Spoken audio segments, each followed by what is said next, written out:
Very good. Welcome, welcome, one and all, class number 2, Foundations of Buddhism, brought to you through Inside LA. My name is Michael Zittel. I'm a senior teacher here at Inside LA. Let's see, last week we were talking a bit about the Buddha's message, a little bit of a brief sense of his history, his story, and his coming up with his theoretical lens of suffering and the cessation of suffering. And I got some feedback in class that was echoed afterwards in the emailosphere that people were interested in. Well, what is this big picture thing of Buddhism? And I think that's a really good question, because when we say Buddhism, it's like, well, what do you mean? What kind? There are different schools and practices, and they've taken roots in various cultures. So I thought that I would start off today by taking a little bit of a wide angle view of essentially kind of a brief history of Buddhism, so we can kind of understand a little bit of the influences, because there's something interesting about the Dharma as it enters into each new culture. Um, it tends to shift and change. It's not like this solid thing that enters into the culture and moves things over. It tends to dovetail and integrate and somewhat also reflect a bit of the piece of kind of the time and place which it entered. I find the history interesting. So without further ado, let's get into it. Um, okay, let me hide everybody accordingly. Okay, here we go. So I can't believe it. I've made it this far and I haven't experimented with Google Slides yet. So this is my first foray. So bear with me, people, if there's some technical difficulties here. Welcome, Foundations of Buddhism.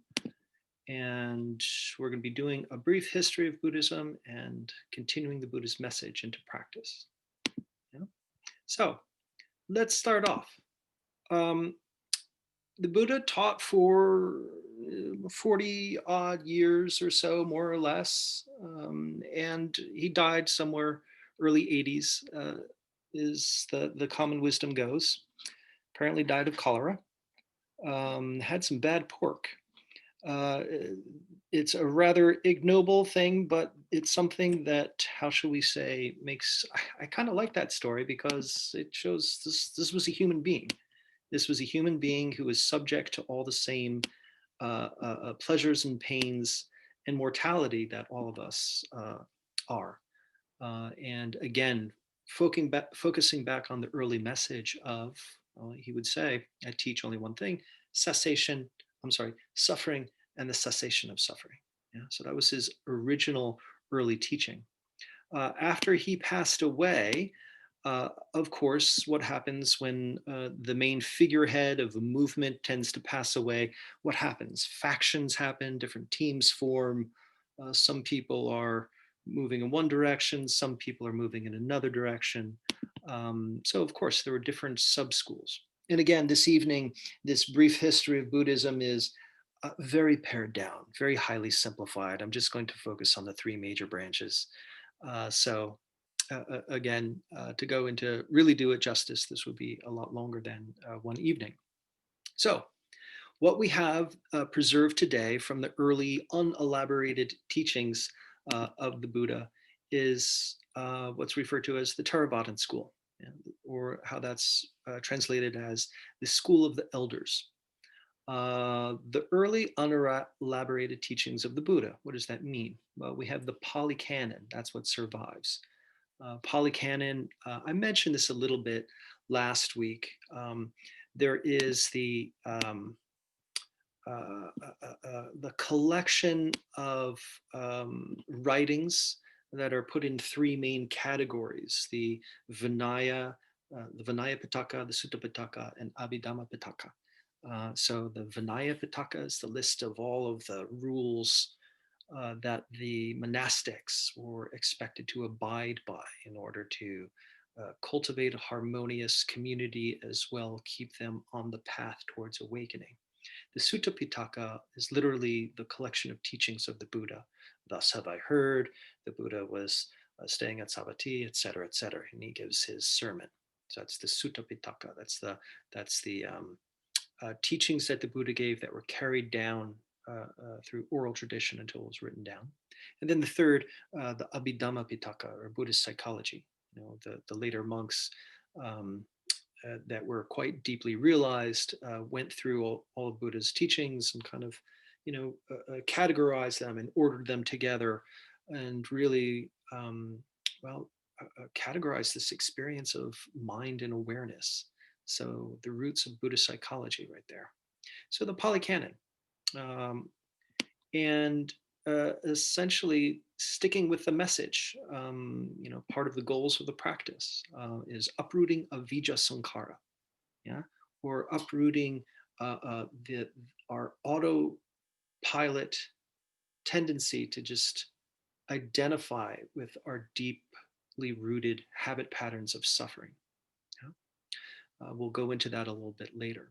And part of the focus of Theravada was, as Buddha was teaching, he was teaching um, the Sangha, the community, to work diligently towards their own salvation, towards their own awakening, towards their own liberation.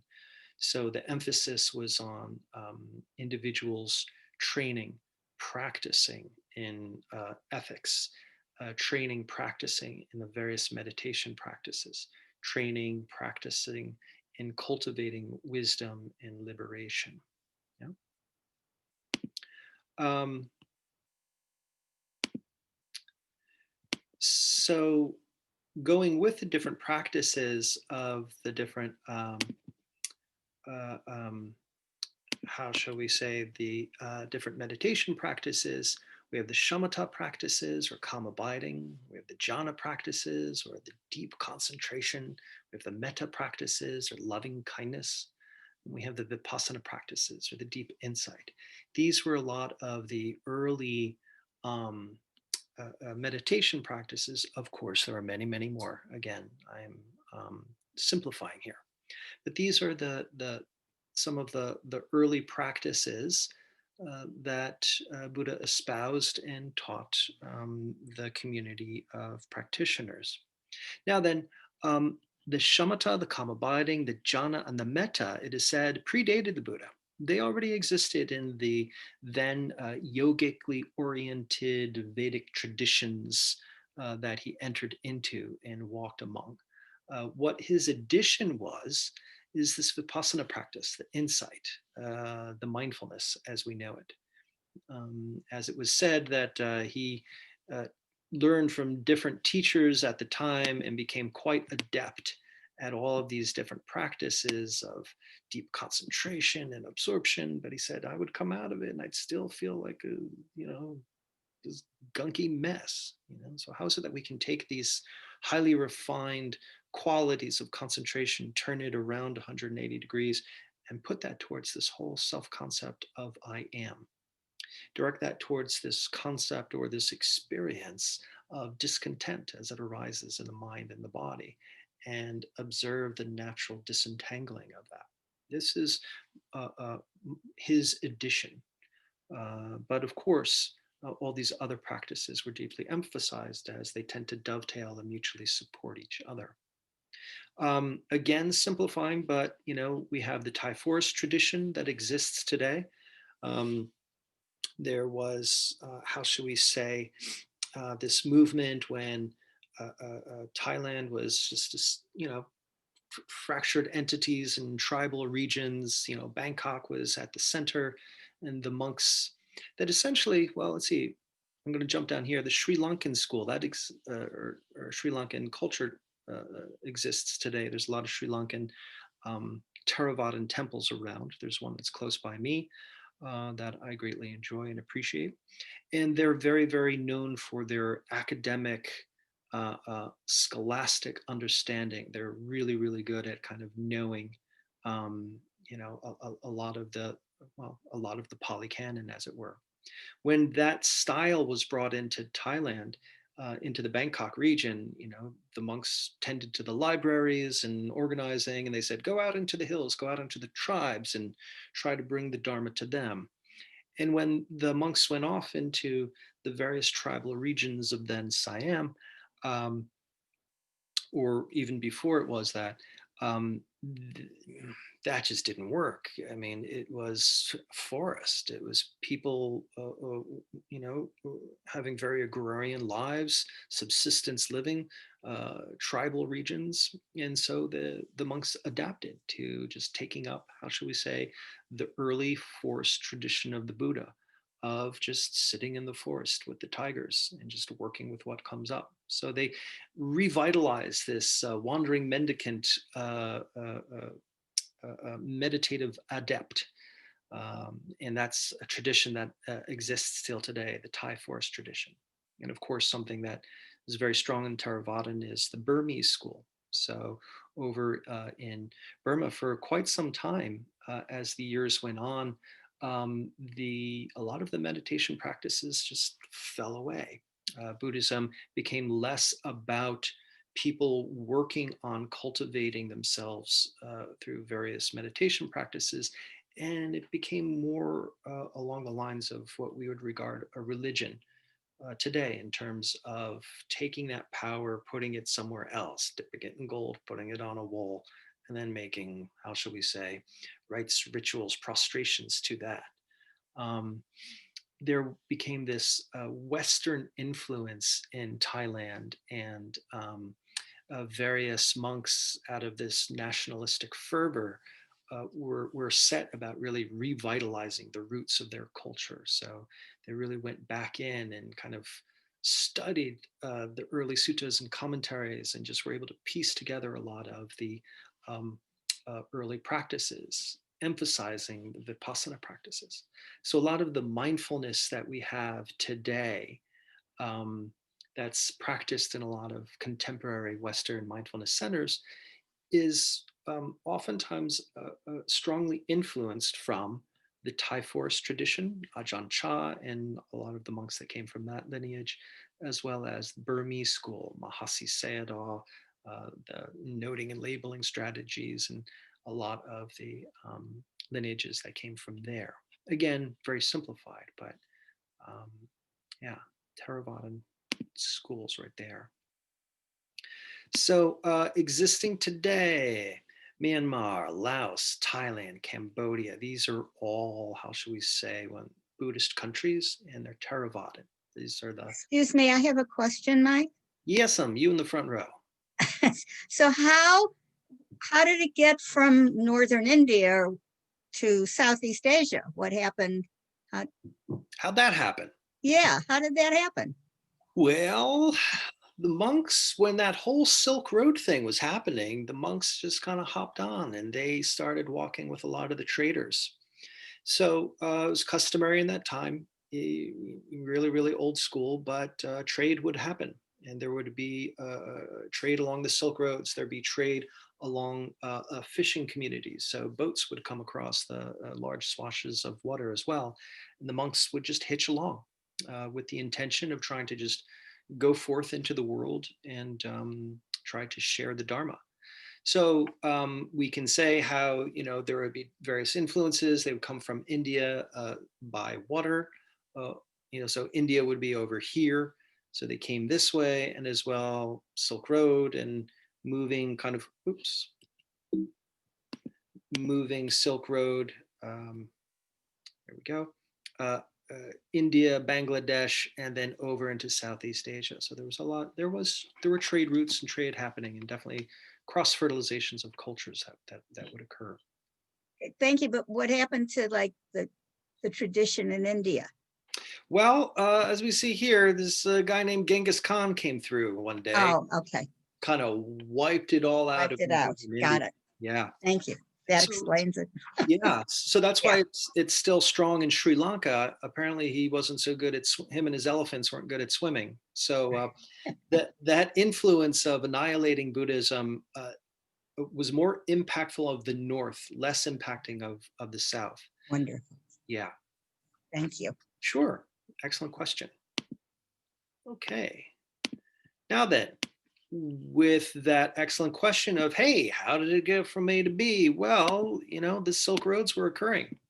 And so they were going off into Southeast Asia and Mahayana school, the greater vehicle, yeah, the larger vehicle. As Buddhism continued to thrive on, um, before it was eradicated, began to shift and change, yeah, in India. And this newer kind of form, this newer view, this Mahayana view, began to extend over into China. So here's an interesting cross fertilization again. So Buddhism was showing up in China, and China was already, a very, very deeply developed, huge culture itself. The dominating thoughts were Confucianism and Taoism. So it's interesting. One of the practices that Buddhists did was jhana, deep states of concentration. So sitting for long periods of time, cultivating concentration. So jhana, that's the term that we say now, but back in the day, dhyana would be more the Sanskrit way. So dhyana. So uh, the apparent, the story goes in China, they're sitting around. Who are these guys? Who are these bald guys, shaved heads, just sitting there? All they're doing is just sitting. They're just sitters. So dhyana, you know, jhana, chana, chan. So they were just like, yeah, these sitters. So yes, Chan Buddhism came. So this is one of the major Mahayana schools that was evolving in China. So cross fertilization of culture, there was a strong Taoist influence on the expression of Buddhism in speech, languaging, art, aesthetics. There was a lot of influence of nature, simplicity, poetry. Whereas Theravadan Buddhist is very prosaic. It's very, the Four Noble Truths, click to the Eightfold Path, click into the four great efforts, and it's all very prosaic in that way. The Mahayana, the Chan, becomes a lot more poetic, a lot more reading between the lines, a lot more kind of living with paradoxes, so to speak. Yeah. So part of the greater vehicle, meaning there's an elaboration that took place. Whereas early Buddhism, early Theravadan Buddhism, the focus was on the individual working towards their own liberation. They introduced the concept of the bodhisattva. Oops, let's go back. The concept of the bodhisattva here. Here, let me get the pointer out. So the one who gets almost to enlightenment, but then just stops in order to stay back to help other people along. So I guess part of the idea is enlightenment, parinibbana. Um, Looking at it from a religious context, a person reaching the parinibbana, there's the nirvana of, oh, I'm awakened and enlightened, and I'm still existing in this world. But then the parinibbana, and I'm no longer reborn. I'm no longer reincarnated into this world. I'm off this wheel of samsara. I don't have to come back. So that's part of the view that they had back in these regions was that we're reincarnated. We keep getting reborn and reborn, and depending on how we live our lives, are we born in a more fortunate or more unfortunate circumstances? But the idea is that we're working towards our liberation. When we're fully liberated, hey, guess what? We're good. It's that final scene in The Good Place. They just walk through the door and just kind of dissipate. So that's the idea of the bodhisattva. They work towards that parinibbana, but rather than saying, okay, I'm being released, I'm going to stick around just to help other people. So there's this paradigm shift of, rather than the individual working towards their salvation, there's just a lot more of this focus on the community, others, helping others along. So then service is very, very strongly emphasized within these traditions. So here we have an image of Guan Yin, bodhisattva of compassion. So, within the Mahayana traditions, there's very much this wisdom and compassion being held together. Whereas in Theravadan, wisdom. Yeah, it's kind of Buddha and about the Buddha and us focusing on ourselves awakening. Mahayana, okay, well, it's counterbalanced by this feminine presence of Guan Yin. So there's this balance of masculine and feminine. There's this balance of the work we do on ourselves, for ourselves, and the service that we do towards others. Yeah, dovetailing together. So Mahayana as it was evolving in Chan. And then again, cultures, they keep cross fertilizing. How can we stop this from happening? We can't. As soon as people find a good idea in one place, they adopt it. So China trades with Japan. Chan enters the samurai culture. And then Shan transforms to Zen. Yeah. So then what do we have? There's this militant simplicity. There's this austerity. There is this exactness um, and of ceremony. Um, my personal experience with Zen is through the Rinzai Zen school. And boy, doing the sessions there, it's like you wake up and you're in ceremony. It's like every single moment is well orchestrated. You are in line with people. The person to the left will always be to the left of you. The person to your right will always be to the right of you. Everybody just moves together in this exactness, and somehow the ceremony works on you. Yeah. Uh, um, my experience of working, the times that I was up at Mount Baldy Zen Center, it's like they put you underwater until you grow gills and can breathe underwater. That's kind of my experience.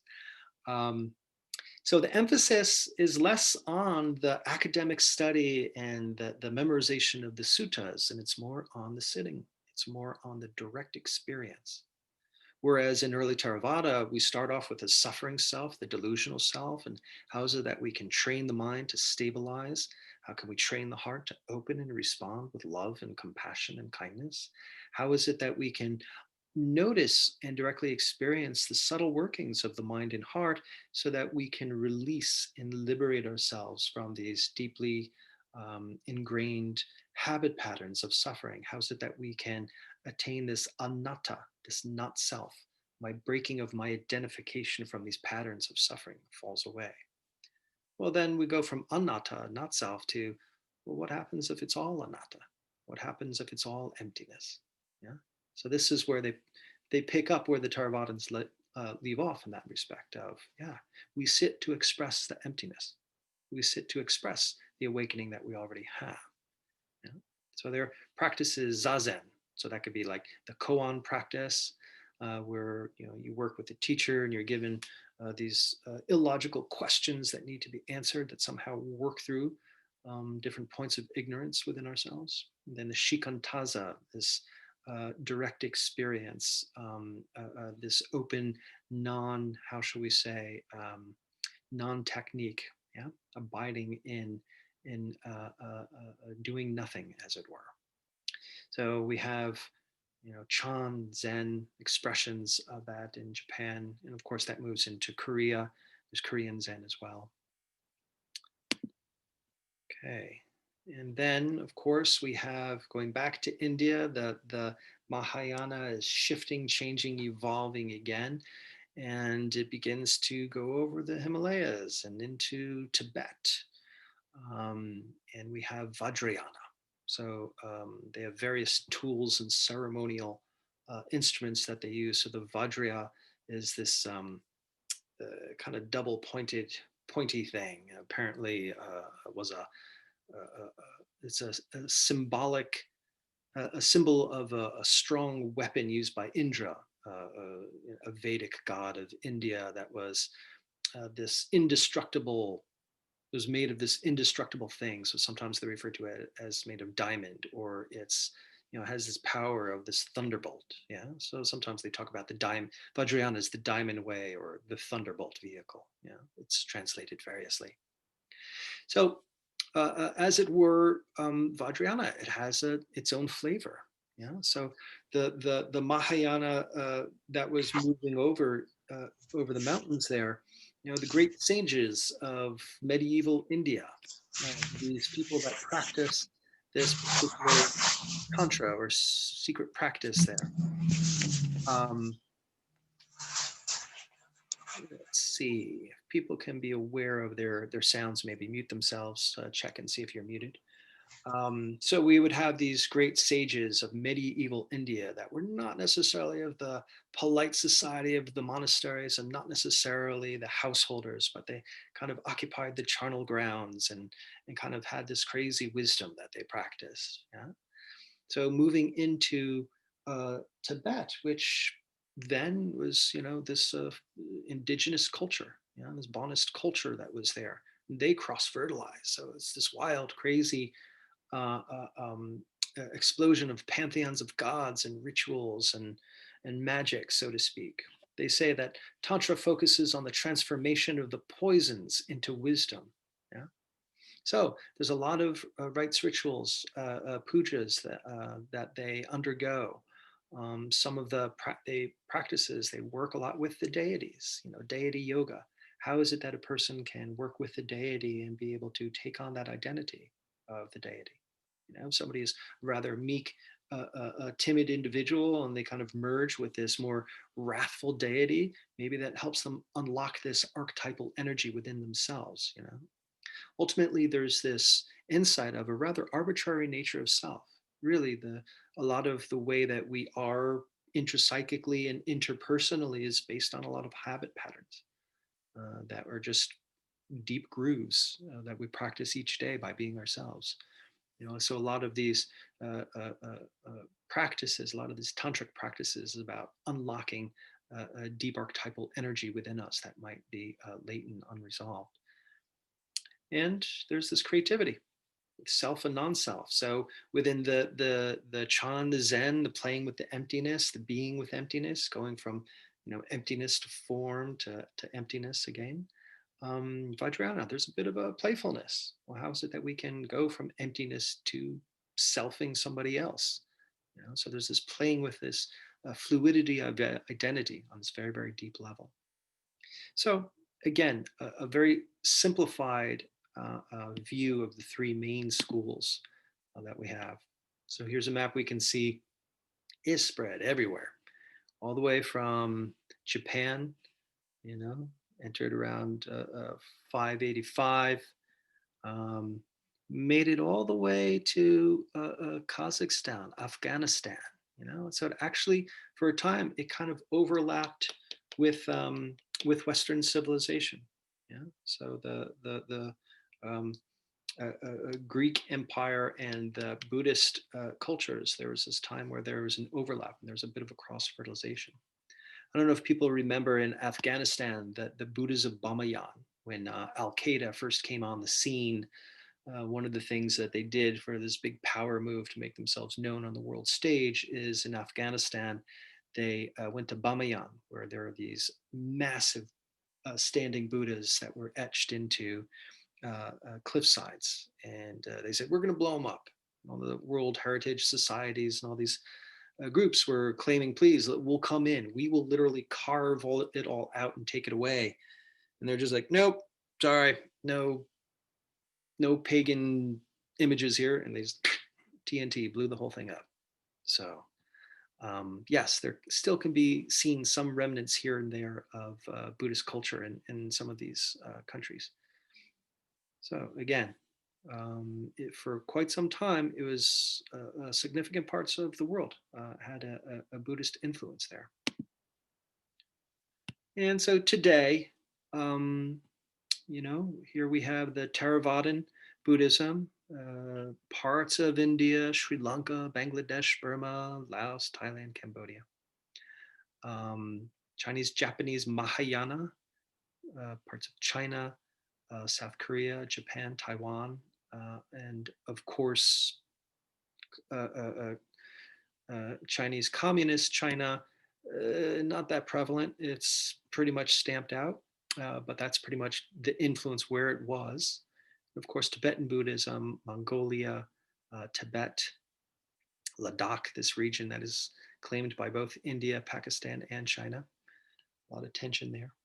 So this is where it's kind of traditional Buddhist countries that hold over. Okay, very good. Does anybody have any questions on any of that before we kind of move into other material? As we can see, it's interesting how it spreads and evolves and just kind of enters into the culture, and the Dharma itself shifts and changes, and its influence, its impact on the culture shifts and changes. And as we see today, as Buddhism was entering into the West, into entering the United States, there was a big push during the 60s with the baby boomer generation, a lot of individuals going off to the East to study with various teachers and bringing a lot of those teachings back. So the founders of Spirit Rock, IMS, and all of that. And of course, same thing with Zen and Vajrayana schools too. And then the more recent resurgence of mindfulness that has kind of making this cross fertilization, dovetailing with contemporary psychology, Western psychology, and within medical establishments, the whole uh, uh, uh, um, mindfulness-based stress reduction and such that's prevalent today in medical models and clinics and in education. So it's interesting how uh, the Dharma can enter into a culture and kind of find a way to connect with some stream of thought that's open to it. And there's a cross fertilization. It changes the thing, and the thing somewhat changes it. So part of my interest and curiosity is, well, what is this early message of Buddhism, this early message of the Dharma? And how is it still relevant today? Let's see. Can I connect with the chat as well? Want to make sure I'm not missing things here. Okay, good. Um, somebody asked if the feral cat has a name. Yeah. Oh, hey, Nicole. Yes, of course. My daughter's named her Cupcake. Um, oh, yes, yeah, small correction. It was the Taliban who blew up the Buddha's Bamiyan, not Al Qaeda. Thank you. Appreciate that. That was kind of in the dark recesses of my mind there. Um, I have a question. What is the predominant Buddhism in the Western world? Well, this is a good question. This is a good question. The predominant Buddhism that exists is pretty much people, the cultural Buddhism that, people who have emigrated over here but still hold on to their cultures. Where I live in this particular area of Los Angeles, there is a Sri Lankan temple a few miles down. A few miles from that, there's a rather large Thai temple. There are a bunch of temples that are from the Hmong people. That's from kind of the northern Thai people. There is a lot of prevalence of various uh, um, Zen and Chan represented in Los Angeles area, and of course Pure Land. I didn't talk about Pure Land much, but that's a more recent school that has evolved um, in Japan, and that actually has a great popularity these days too. I don't exactly have the pie chart in front of me, but it's pretty representational of um, you know the communities that have emigrated to different parts of the United States, have taken their, of course, their culture with them. Now, then, what percentage would be considered the Western convert? People who were not necessarily born into Buddhist religion, but have come to adopt their practices either in a religious context or may themselves adhere to their old religion or consider themselves atheistic, yet still abide by a very secular mindfulness practice. It's still a relatively small percentage of the population. It's not even in the double digits. Um, and somebody asked, in which branch is my interest? This is an excellent question. So I guess it would be good for me to be a bit transparent about that. Um, I've done a skosh of training in Vajrayana in a Kopan monastery in Nepal. Um, the majority of my really depth of practice of training was working with Shinzen Young. So he's a secular mindfulness teacher. Unified mindfulness is what he is working with. His background, though, is interestingly, he was first ordained as a monk in Japan in Shingon, which is a Vajrayana sect that found its way to northern Japan, fused together with Shinto religion there. So he was well versed in those practices. He left, became ordained as a monk in Rinzai Zen. So I was working with him. I was also influenced to kind of work with his teacher as well, Sasaki Roshi. So for the years that I was working with Shinzen, I was working with his very secular mindfulness, but also, um, having a bit of that Rinzai Zen influence. And of course, I spent a better part of a decade with Against the Stream when that existed, which its lineage is of the Thai forest tradition. So I have exposure and practice in the three major schools, least of which in Vajrayana.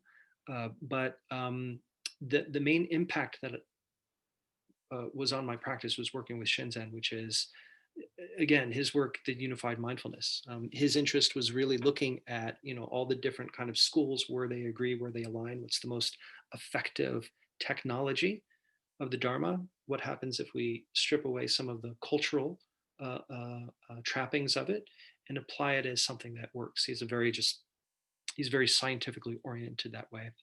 One of the benefits I found for that approach is it's kind of a secret decoder ring that you can just take into, once you have that practice down, you could enter into any of these schools of Buddhism, any of these ways of practicing, and then just be like, oh, okay, yeah, I know how to just kind of go with that.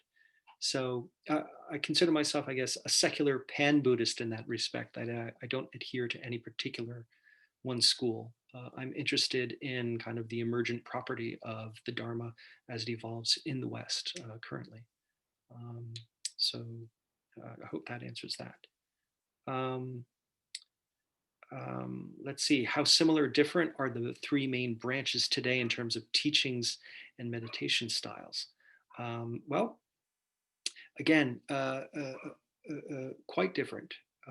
So within the early Buddhist, we have the specific practices of Metta, Jhana, Shamatha, Vipassana, very prosaic, very, very kind of technical in a lot of respects. Then in kind of the Zen practices, it's not about the academic study. It's about the direct experience. It's very experiential in that way. Um, the Pure Land, I don't think we have time to permit that. The Vajrayana practices so much within the context of various rituals and pujas and such. So they're actually quite different. Howsoever, uh, they, they, they all have points of agreement. They do all have points of overlap. And I'm a big advocate of just kind of exploring around, exposing yourself to various teachers, various schools, because I think that each school, well, Shinzen would say that the Dharma is a multifaceted jewel. In each school, kind of looks at a particular facet of that jewel, and they're able to, have some addition, some development, some way of working with the Dharma that is just unparalleled compared to the other schools. So each of the schools have their own strengths and weaknesses. Yeah. Are these slides available anywhere to review later? I can put these up into a Google Classroom. Give me a couple days, I'll form a Google Classroom and I can put these slides up. Okay, thank you for the excellent questions, people. Moving right along, let's get back to the content here.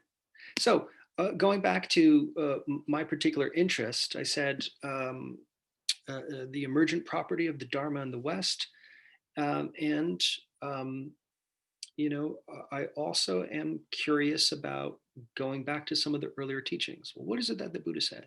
I mean, how many times do we see on social media those people that are interested in Buddhism, mindfulness, or any type of New Age end of things, various images of a Buddhist statue and some kind of quote, and then it's attributed to the Buddha. There's so much that, so many kind of false quotes that the Buddha never said, that it's like, well, that'd be nice, but what did he really say? So part of my curiosity is going back to the early teachings to see what he said, what he meant. And again, you know, we weren't there. This is, 2,600 years ago. So at best, we have a close approximation of something that maybe happened in a near neighborhood too. So just working with the suttas that we have today and trying to pull out the information. And how is it relevant? How can we apply a proper technique that is something that makes sense to us? So, oops, again, Buddhist teaching being relevant to us. Um, so last week we were looking a little bit about at this idea of suffering. So Buddha would say, I teach suffering and the cessation of suffering. We're looking at the Four Noble Truths, knowing the origin, knowing suffering, knowing dukkha. How is it that the suffering arises or originates? By relating to it to a particular way, we can create the conditions for a cessation of that suffering, and then applying that to that path. So I'd like to extend that a little bit more. Um, so here we have this idea of the hindrances. Yeah, I'll go into that, but sometimes I like to open up this conversation with this phrase, what is it that Buddhism teach or try to have us do?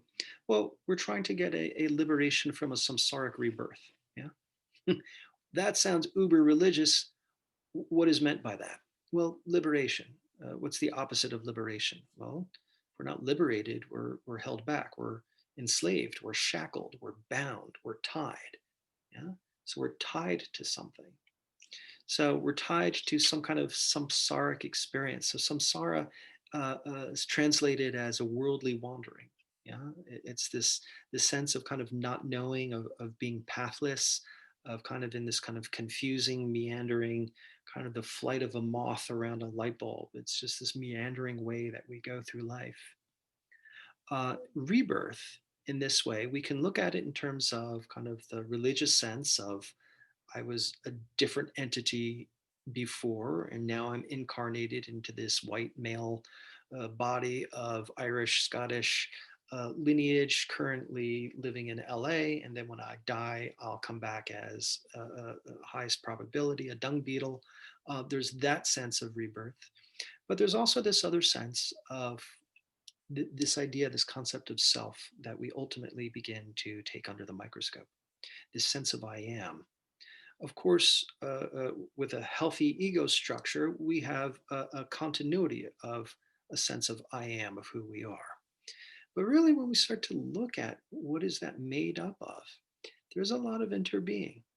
What is taking place in the moment? So, as it was shared earlier, because of what's happening lately, there's this elevated anxiety. There's this elevated tension. Um, Stress is something that is universal. It hits all of us. How we react to stress is very unique to us. So maybe when we're calm and mellow, there's some aspects of our personality that are more dominant. When the stress elevates, what's triggered? My anxious, anxiety based self comes up, or my defensive, argumentative self comes up, or my dissociative, avoidant self comes up you know so in a way we start to look, we're kind of a committee of selves, and different ones kind of take the wheel from time to time. So depending on how I'm relating to this moment sets the conditions for how I show up in the next moment, and how I relate to that sets the conditions for how I show up in the next moment. And if we really look all throughout the day, all these different selves are coming up, and the ones that are distressing are deeply related to kind of old wounds, old hurts, reactive patterns, going unconscious. So, this liberation from samsaric rebirth is we're looking at this very um, interesting pattern of who is reborn in each moment. And going through life, there's this kind of arbitrary um, kind of chaotic way in which we're constantly just falling into a reactive pattern. So, for some of us, that looks like literally addictive patterns of drugs and alcohol or process addiction. This could look like habit patterns of, um, maladaptive strategies of, behavior that tends to disintegrate us. This could look like, well, just think of the last time you were having a real miserable time. What did that look like for you? Yeah.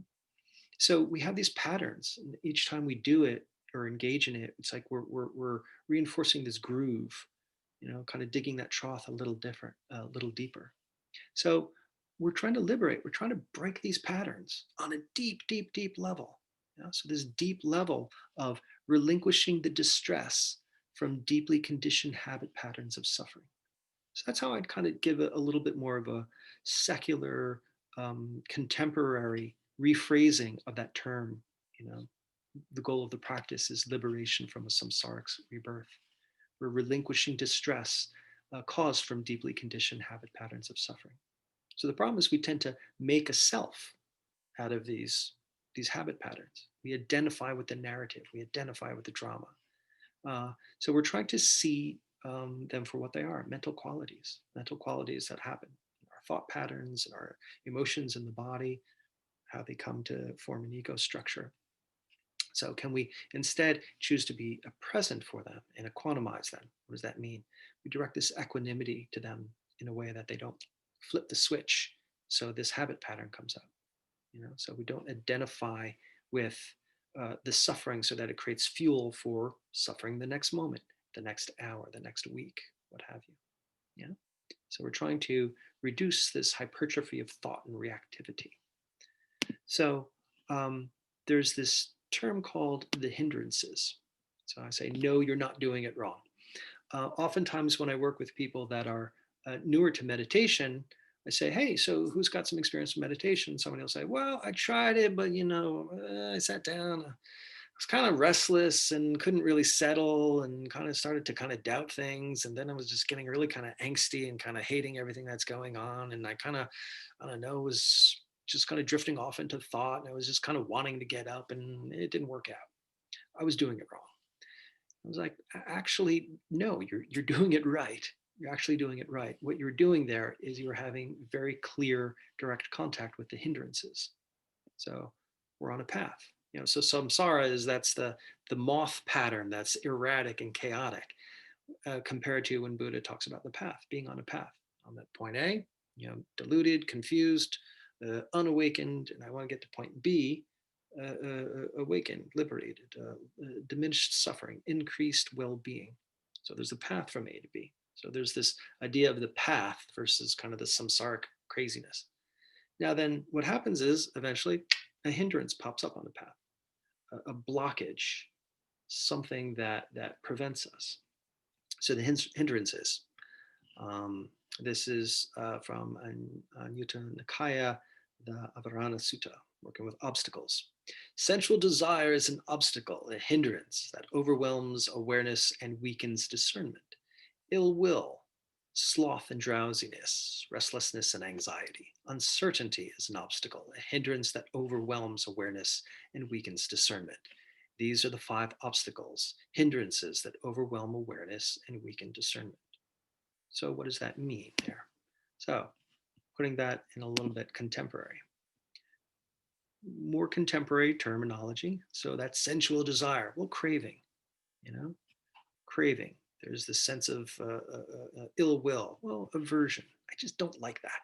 Unconsciousness. I'm checking out. Restlessness, this restless, anxious quality, doubt, the sense of no, I just can't. The will to move forward just, pokes. There's holes poked in that. So, the qualities, craving, the sense, anything that's pulling you towards the sense of I'm becoming unbalanced because of my want. I want that. I like that. I need that. Yeah? The sense of aversion.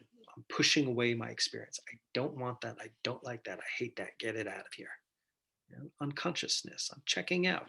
falling asleep, the sloth and torpor that comes up, or sleepiness in meditation, or maybe even a dissociative quality, any way in which we lose contact with our experience, the unconsciousness, restlessness, the racing, distressed mind, or the general underlying anxiety that we experience, and doubt, just the paralyzing, not sure. So Buddha says these are the qualities here. These are the qualities that, what did he say? Overwhelm awareness and weakens discernment. Yeah. So our awareness is overwhelmed. When these things come up, boom, I lose my sense of mindfulness. I lose that high-minded awareness. Yeah. It overwhelms awareness and it weakens discernment. I have less of an understanding of what actually is happening because some sort of habit pattern of perception comes up. I'm seeing it through different colored glasses. Yeah. So they talk about the antidotes. So these are mental qualities that we can cultivate. We can cultivate a pleasure-based focus. Yeah, this balancing out of mind. Ekagata is the Pali term. We can cultivate mental qualities of joy, an energetic joy of piti. There's a course investment or kind of this light mindfulness, vitakka, and then we can cultivate this sense of contentment, sukha. We can cultivate a sense of more of a precise sensory clarity in our awareness, or vichara. So these are, antidote qualities of mind that we can cultivate. So again, when I was referring to the Abhidhammists looking at categorizing the mind and categorizing the different teachings, yeah, this is the type of stuff Buddha's talking about. We're on the seesaw. Oh, I got too much craving. Well, can I just focus on just kind of balancing things out? This balancing sense of mind. Oh, I've got too much restlessness going on. Well, can I cultivate some contentment? Balance that seesaw out. So last week, we were looking again at this sense of suffering. There's this analogy of the second arrow. So Buddha talks about this analogy of, our habits of suffering is like, just imagine you're walking in the woods and the stray arrow comes out of the sky and it just hits you and you fall back and you're just bleeding out and you're like, I got this. The best thing for me to do right now is take out from my own quiver of arrows and just shoot myself again. So now I got two arrows and now I'm doubly bleeding out. Of course, that's a dumb thing to do. None of us would do that, but we tend to do that all the time. The analogy here is that first arrow, that's the initial pain that life gives us in terms of the circumstances that we live under, the initial hit of whatever stress is going on. But then the second arrow is kind of our own choice in a way. It's our identifying with our response of mental anguish, our own, oh no, woe is me, how could this happen? This is horrible, I don't deserve this. Our own rejecting, our own fighting against the initial experience that, the circumstance that we have limited control over. Yeah? So the idea is, can we just sit with that first arrow? Yeah. Can we just sit with that first arrow and not identify with this habit pattern of what, craving, aversion, unconscious, restlessness, doubt, that comes up. So trying not to identify with it. Can we notice it? Can we just be with our primary experience and notice when these hindrances want to come up? They're going to come up. Usually one comes up, but they tend to bring their friends with them. Yeah. So last week when we were sitting, we were working with a little bit of Vedana, working with feeling tone. So for those of you that might remember, working with the pleasant, the unpleasant, the neutral of our experience, moment by moment, what's taking place. I'm hearing the air purifier over there. That's kind of neutral pleasant. I'm aware of this tiredness, achiness that's running all through my spine. Boy, that's unpleasant. Howsoever, I notice I'm kind of laughing at it, which is somewhat pleasant. Well, that goes away. So moment by moment, we're taking in our sensory contact, sensory stimuli. What's our response?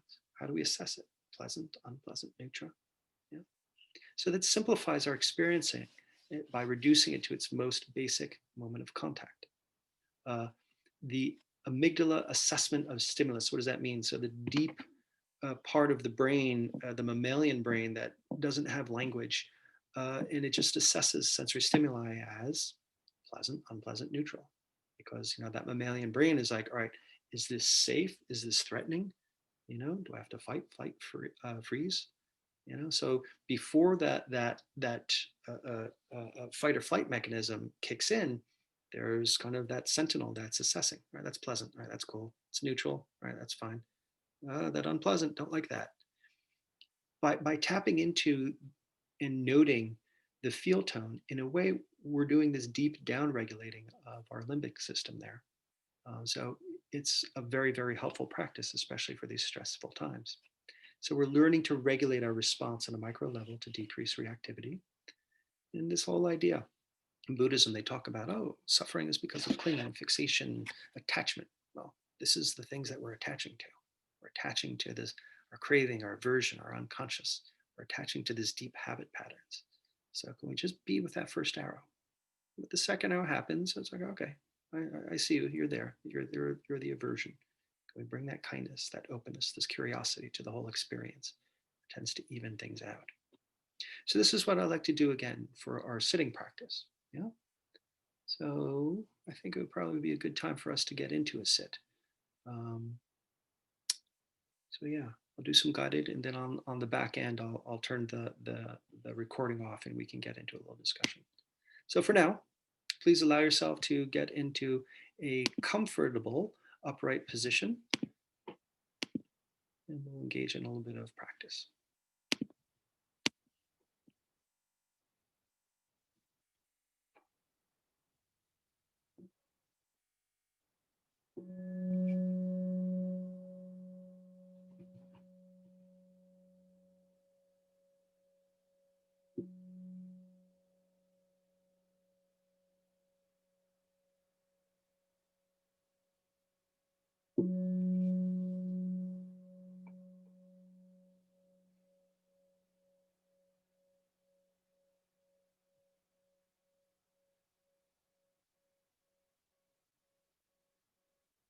Allow yourself to straighten up and settle in.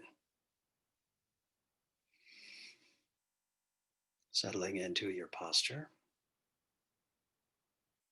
and settling into awareness itself.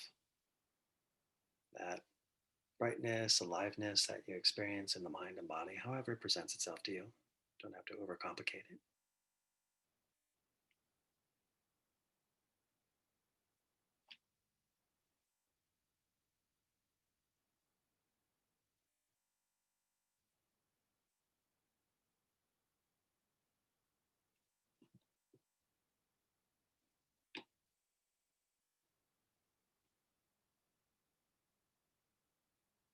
We can begin to turn our attention towards the breath. So anchor your attention to a part of the body that is actively engaged in the breathing process, be that the nose, throat, lungs, or belly, whatever feels most appropriate for you now. Just place your attention here.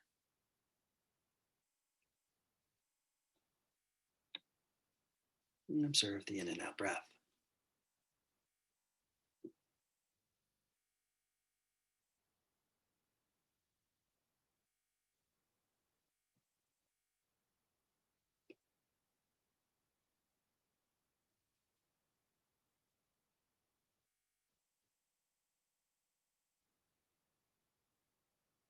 So technically what we're doing here is a little bit of a shamatha exercise, that calm abiding. So not merely paying attention to the mechanical entering and exiting of air, but what are these pleasant qualities that might arise by tuning our attention in this way? That first half of the in breath, is there anything pleasant about that? Oxygen pleasure of our air needs being met, maybe a subtle uptick of a pleasant hedonic tone, qualities of joy, energy. Just notice and give yourself permission to feel.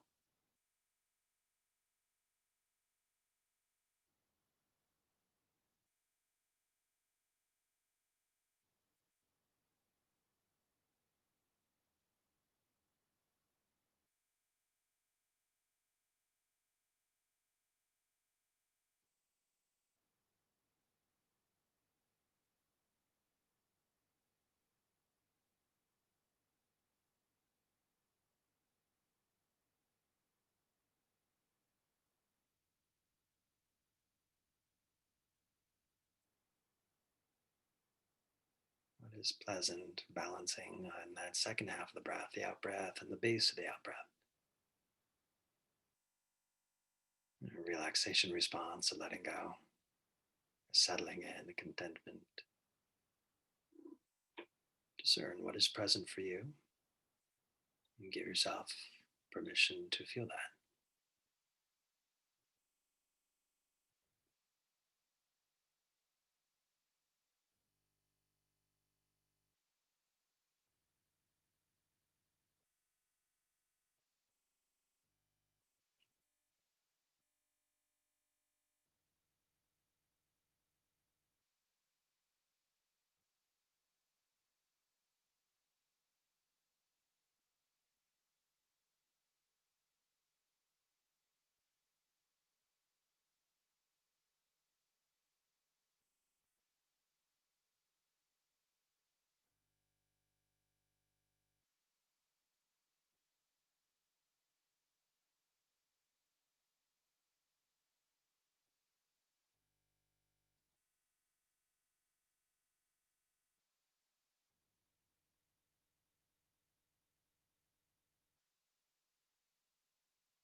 I invite you to open up the scope of focus to include this full feeling body. The two arms, the two legs, the back and front of torso, neck, face, and head. Allowing your awareness to just free float. Like a fish inside an aquarium, just checking out something here, exploring something there, or the hummingbird in the garden, moving from flower to flower. In a very easy, receptive, casual way, just observe the various sensations that rise and fall.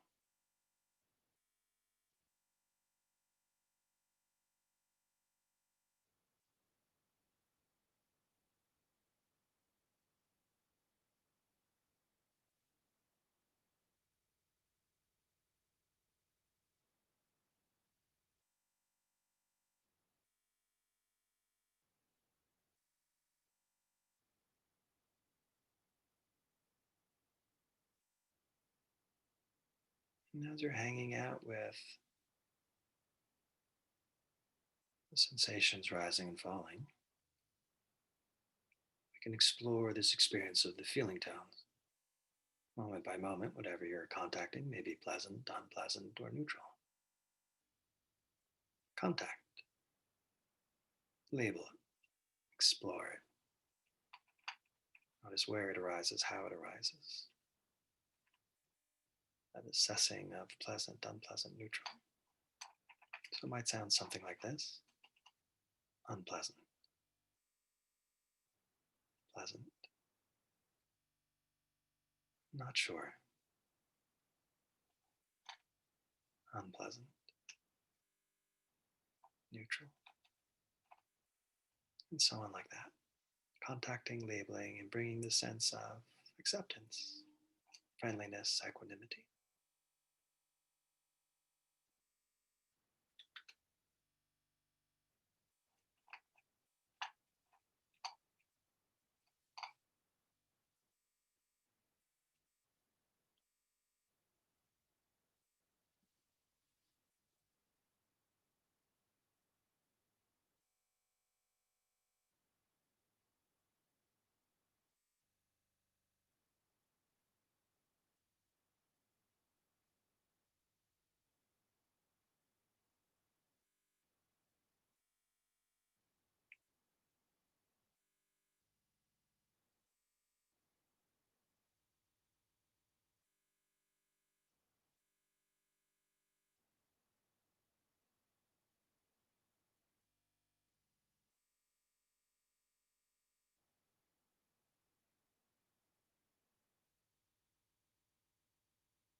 try to stay consistent with labeling. This is part of being awake, awake to what is in this moment, pleasant, unpleasant, or neutral. And what is our natural response? How do we authentically respond?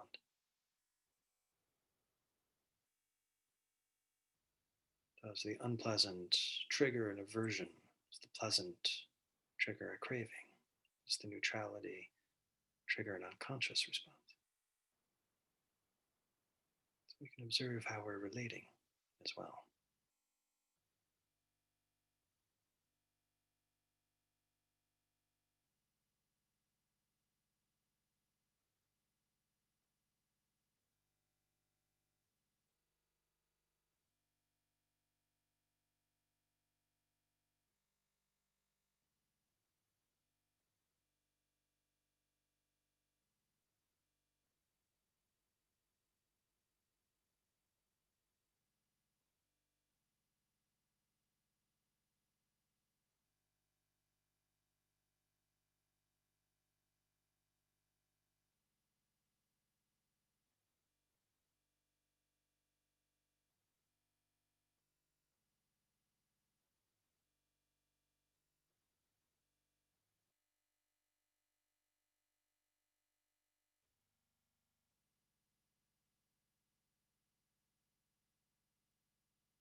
How is your sensory clarity and sense of precision, clarity of awareness?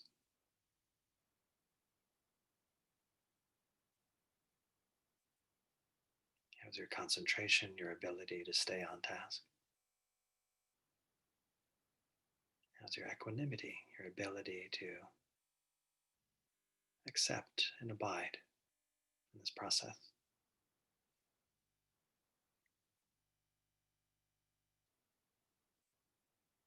Your ability to bring that kindness, openness, curiosity, acceptance equally to pleasant, unpleasant, neutral.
You can come back to breath, allowing the exploration of field tone to just be in the background there.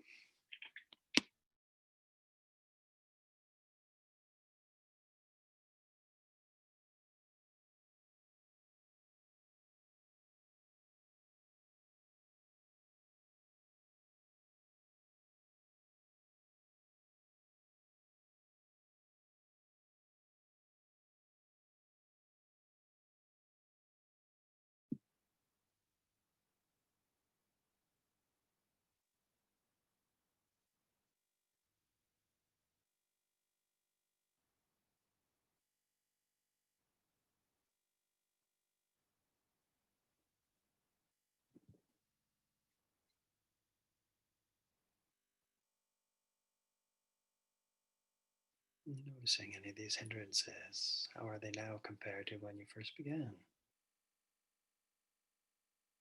How much presence of craving, aversion, unconsciousness, restlessness, doubt? Do they begin to even out a bit? Reconnecting with the breath and the pleasant qualities of breath. Does that help stabilize, suppress, or quantize the hindrances?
Okay, so dedication of merit. By the merits of these acts and other such virtues, may we attain a liberation for the benefit of all beings. We bow before those who come before us on the path and to those who come after us on the path.